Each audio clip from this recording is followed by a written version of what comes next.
Patay na ang tatay ko, pero nung nabubuhay siya, ganito ginagawa niya kapag may sakit ako.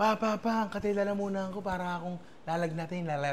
Ganito lang yan, anak. Sinturon. Hindi, ito. Gawa ng kalamansi. Tingin sa gitna. Tinidor. Tatanggalin niyo yung buto. Pre, ito legit to ah. Pag may sakit ako, ginagawa ko pa rin ito. Effective. Nalagay mo dyan. Tapos, isasalang mo rekta sa apoy.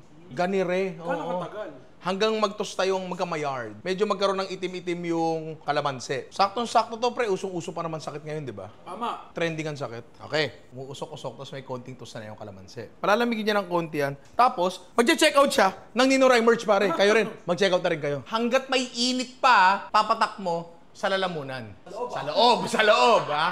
Direkta. Mas mainit, mas maganda. Pagkatapos niyan, pre, yung katina ng lalamunan mo, yung congestion mo, babawasan niyang gagaang na rin yung pakiramdam mo. Napatunayan na yan ni Rani, kasi kapatid ko yan. Napatunayan na rin ni Alvin yan. Ewan ko to si Ian. Uso sakit ngayon. Try niyo, pare. Tsaka merch, check out niyo.